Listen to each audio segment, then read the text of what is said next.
Hey friends, and welcome back to A Simple Truth, and welcome to Ecclesiastes. So we're going to be doing chapters 1 through 6 today. So chapters 1 through 6 of Ecclesiastes are, a kind of a sobering reminder of what Solomon has. Again, Solomon has that gift of wisdom, and I'll be one of the first to confess, every time I read all of Solomon's wonder and wisdom, I always get, I don't know, a little jealous, but recognize that this is an amazing gift. It is. But here in Ecclesiastes, we see almost I don't know, a darker side of it. We see a different side of it than just all the glamour. And so this sheen of the wisdom, the glory of it, I don't know that it wears off, but it gives you I keep saying that, a sobering reminder of what is wisdom and what does that look like. And so we see this, presumably, I mean, it seems like this is later on in his life. I don't know when this was written in Solomon's life, but that's just kind of the notion that you're given everything that he says. So we'll delve into this again, chapters 1 through 6, and then we'll see what's the point of that? What's the point of this wisdom? 1 through 6 is where we are. So chapter 1. The words of the preacher, the son of David, king in Jerusalem. Vanity of vanities, says the preacher. Vanity of vanities. All is vanity.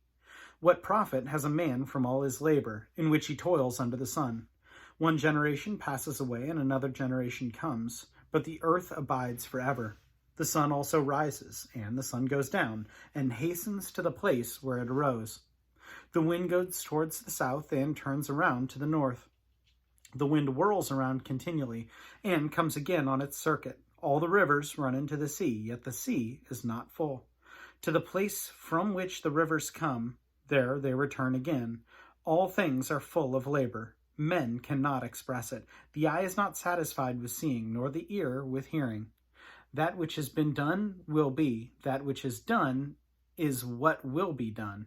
And there is nothing new under the sun. Is there anything of which it may be said, see, this is new? It has already been in ancient times before us. There is no remembrance of the former things, nor will there be any remembrance of those that are to come, by those who will come after. I, the preacher, was the king over Israel in Jerusalem. And I set my heart to seek and search out by wisdom concerning all that is done under heaven, this burdensome task God has given to the sons of man, by which they may be exercised. I have seen all the works that are done under the sun, and indeed all is vanity and grasping for the wind. What is crooked cannot be made straight, and what is lacking cannot be numbered. I commuted my heart, saying, look, I have attained greatness, and have gained more wisdom than all who were before me in Jerusalem. My heart has understood great wisdom and knowledge, and I set my heart to know wisdom and to know madness and folly. I perceived that this also is grasping for the wind. For in much wisdom is much grief, and he who increases knowledge increases sorrow. Chapter 2. I said in my heart, come now, I will test you with mirth. Therefore enjoy pleasure, but surely this was also vanity. I said of laughter, madness, and of mirth, what does it accomplish? I search in my heart how to gratify my flesh with wine, while guiding my heart with wisdom, and how to lay hold on folly, till I might see that what was good for the sons of men to do under heaven all the days of their lives. I made my works great. I built myself houses and planted vineyards. I made myself gardens and orchards, and I planted all kinds of fruit trees in them. I made myself water pools from which to water the growing trees of the grove. I acquired male and female servants, and had servants born in my house. Yes, I had greater possessions of herds and flocks than all who were in Jerusalem before me. I also gathered for myself silver and gold and special treasures of kings and of the provinces. I acquired male and female singers, the delights of the sons of men, and musical instruments of all kinds. So I became great, and excelled more than all who were before me in Jerusalem. Also, my wisdom remained with me. Whatever my eyes desired, I did not keep from them. I did not withhold my heart from any pleasure, for my heart rejoiced in all my labor, and this was my reward from all my labor. Then I looked on all the works that my hands had done, and on the labor in which I had toiled, and indeed all was vanity and grasping for the wind. There was no profit under the sun. Then I turned myself to consider wisdom and the madness and folly. For what can man do who succeeds the king? Only what he has already done. Then I saw that wisdom excels folly, as light excels darkness. But wise man's eyes are in his head, but the fool walks in darkness. Yet I myself perceived that the same event happens to them all. So I said in my heart, as it happens to the fool, it also happens to me. And why was I then more wise? Then I said in my heart, this also is vanity. For there is no more remembrance of the wise than of the fool forever, since all that now is will be forgotten in the days to come. And how does a wise man die? As the fool. Therefore I hated life, because of the work that was done under the sun was distressing to me, for all is vanity and grasping for the wind. Then I hated all my labor which I had toiled under the sun, because I must leave it to the man who will come after me, and who knows whether he be wise or a fool. Yet he will rule over all my labor in which I have toiled, in which I have shown myself wise under the sun. This also is vanity. Therefore I turned my heart and despaired of all the labor in which I had toiled under the sun. For there is a man whose labor is with wisdom, knowledge, and skill, yet he must leave his heritage to a man who has not labored for it. This also is vanity and a great evil. For what has man for all his labor, and for the striving of his heart, with which he has toiled under the sun? For all his days are sorrowful, and his work is burdensome. Even in the night his heart takes no rest. This also is vanity. Nothing is better for a man than he should eat and drink, and that his soul should enjoy good in his labor. This also, I saw, was from the hand of God. For who can eat or who can have enjoyment more than I? For God gives wisdom and knowledge and joy to a man who is good in his sight. But to the sinner he gives the work of gathering and collecting, that he may give to him who is good before God. This also is vanity and grasping for the wind. Chapter 3.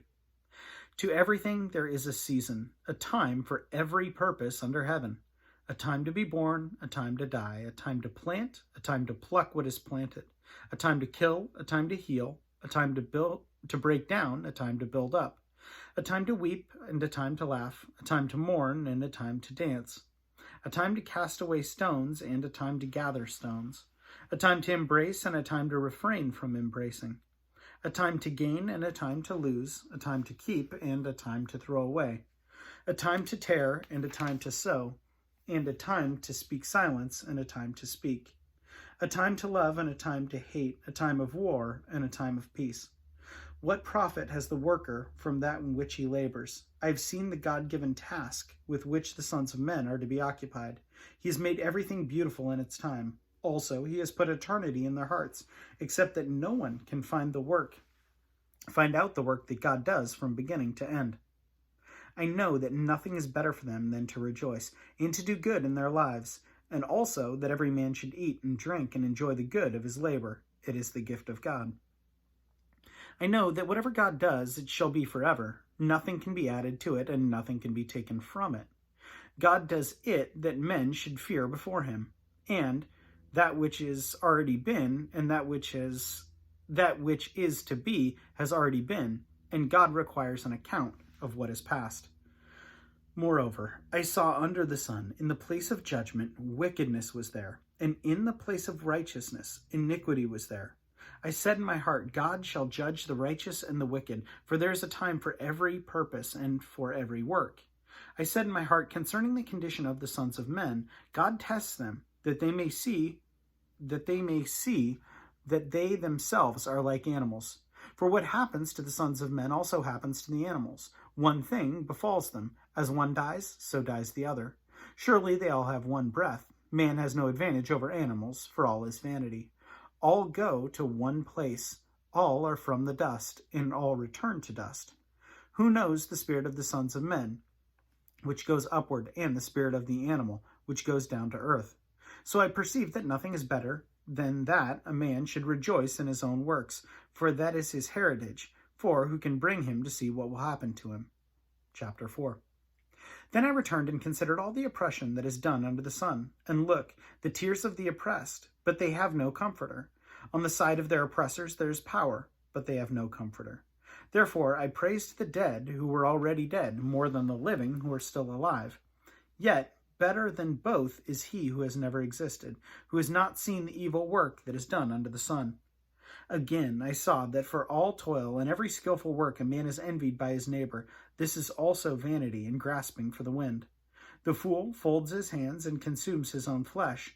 Better a handful with quietness than both handsful together with toil and grasping for the wind. Then I returned and I saw vanity under the sun. There is one alone, without companion. He has neither son nor brother. Yet there is no end to all his labors, nor is his eye satisfied with riches. But he never asks, for whom do I toil and deprive myself for good? This also is vanity and a grave misfortune. Two are better than one, because they have a good reward for their labor. For if they fall, one will lift up his companion. But woe to him who is alone when he falls, for he has no one to help him up. Again, if two lie down together, they will keep warm. But how can one be warm alone? Though one may be overpowered by another, two can withstand him, and a threefold cord is not quickly broken. Better a poor and wise youth than an old and foolish king who will be admonished no more. For he comes out of prison to be king, although he was born poor in his kingdom. I saw all the living who walk under the sun. They were with the second youth who stands in his place. There was no end of all the people over whom he was made king. Yet those who came forward will not rejoice in him. Surely this also is vanity and grasping for the wind.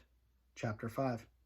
Walk prudently when you go to the house of God, and draw near to hear rather than give the sacrifice of fools, for they do not know that they do evil.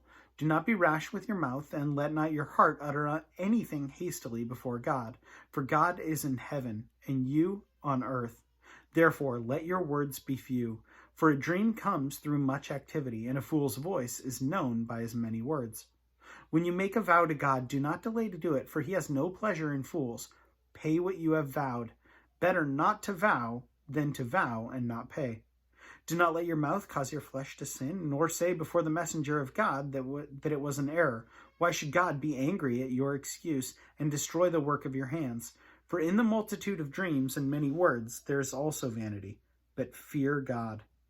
If you see the oppression of the poor and the violent perversion of justice and righteousness in a province, do not marvel at the matter, for the high official watches over the official, and higher officials are over them. Moreover, the profit of the land is for all. Even the king is served from the field. He who loves silver will not be satisfied with silver, nor he who loves abundance with increase. This is also vanity. When goods increase, they increase who eat them. So what profit have the owners except to see them with their eyes? The sleep of a laboring man is sweet, whether he eats little or much, but the abundance of the rich will not permit him to sleep. There is a severe evil, which I have seen under the sun, riches kept for the owner to his hurt. But those whose riches perish through misfortune, when he begets a son, there is nothing in his hand. As he came from his mother's womb, naked he shall return, to go as he came, and so shall take nothing from his labor, which he may carry away in his hand. And this also is a severe evil. Just exactly as he came, so shall he go. And what profit has he who has labored for the wind? All his days he eats in darkness, and he has much sorrow and sickness and anger. Here is what I have seen. It is good and fitting for one to eat and drink and to enjoy good of all the labor in which he toils under the sun, for all the days of his life which God gives him, for it is his heritage. As for every man to whom God has given riches and wealth and given him power to eat of it, to rejoice his heritage and rejoice in his labor, this is the gift of God. For he will not dwell unduly on the days of his life, because God keeps him busy with the joy of his heart. Chapter 6. There is an evil which I have seen under the sun, and it is common among men.